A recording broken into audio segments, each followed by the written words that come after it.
آقا کریم رؤوف الرحیم علیہ التحیۃ والتسلیم نے ارشاد فرمایا، جس کا مفہوم ہے جس مقصد کے لیے بھی اس آیت کریمہ کی تلاوت کی جائے اللہ اس مقصد میں اسے کامیابی عطا فرماتا ہے۔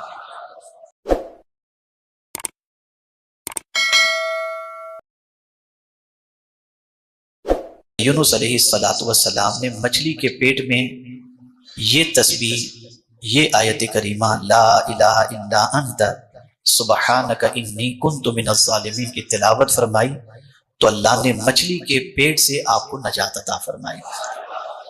اور کمال کی بات ہے کہ اس کے اندر رب نے اجابت کے سلسلے میں ارشاد فرمایا فاستجبنا لہ ونجیناہ من الغم۔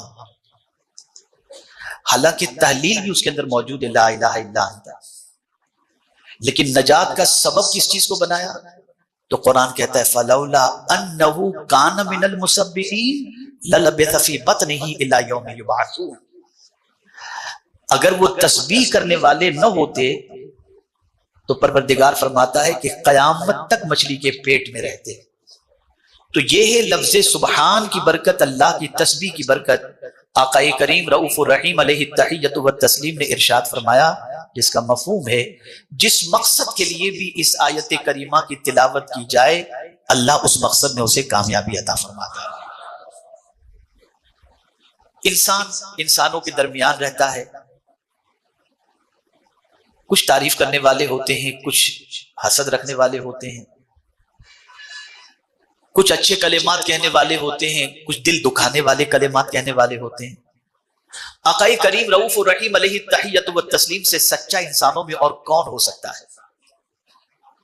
صادق الوعد الامین جسے کہا جاتا ہے، وہ رسول محترم، وہ رسول اعظم صلی اللہ علیہ وسلم جب دعوت کے میدان میں تشریف لاتے اور انسانوں کو حق کی طرف بلاتے تو جواب میں کوئی لفظوں کے تیر چلاتا، کوئی پتھروں کی بارش کرتا، کوئی اذیتیں پہنچاتا۔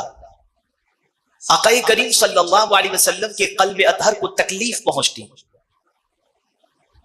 اور میرے کریم کی شان یہ ہے کہ اپنے محبوب صلی اللہ علیہ وسلم کو کوئی معمولی بھی تکلیف پہنچے تو مولا راحت کا سامان پہلے عطا فرما دیتا، فوراً عطا فرما دیتا۔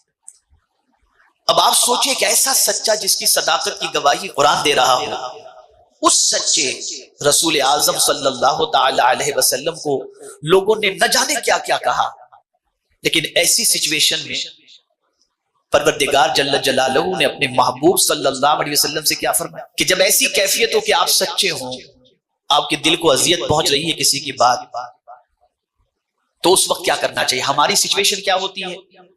کسی کو بد دعا دے دی ہم نے، ہم سچے، کسی نے ہمیں برا بھلا کہہ دیا تو ہم نے گالی دے دی یا بد دعا دے دی، ہلاکت کے بارے میں کہہ دیا سب۔ لیکن قرآن کیا درس دے رہا ہے؟ اللہ عز و جل ارشاد فرماتا ہے وَلَقَدْ نَعْلَمُ أَنَّكَ يَضِيقُ صَدْرُكَ بِمَا يَقُولُونَ۔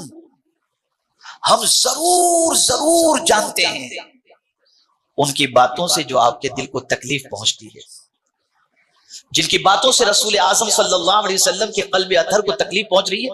اللہ فرماتے ہیں ہم ضرور جانتے ہیں وَلَقَدْ نَعْلَمُ أَنَّكَ يَضِيقُ صَدْرُكَ بِمَا يَقُولُونَ، لیکن میرے محبوب جب کسی کی بات تمہیں تکلیف پہنچے تو تمہیں کیا کرنا ہے؟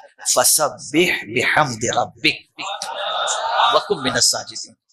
اپنے رب کی تسبیح کرو، حمد بجا لاؤ اور سجدہ کرنے والوں میں ہو جاؤ۔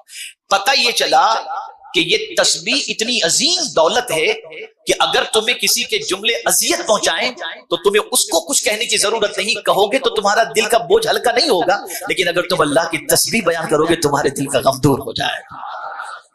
یہ ہے تسبیح۔ کامیابی ملے، کامرانی ملے، ماننے والوں کی تعداد میں خوب اضافہ ہو جائے، فالوور پوری دنیا کے اندر آپ کے بڑھتے چلے جائیں،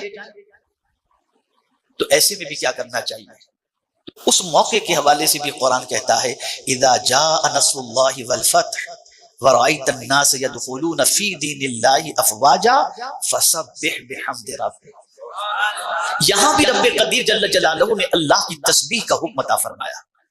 میرے پیارے آقا صلی اللہ تعالی علیہ وسلم کے پیارے دیوانوں، اور پھر دنیا میں بلکہ کوئی چیز کائنات میں ایسی ہے ہی نہیں جو اللہ کی تسبیح نہ کرتی ہو۔ وَإِن مِّن شَيْءٍ إِلَّا يُسَبِّحُ بِحَمْدِهِ۔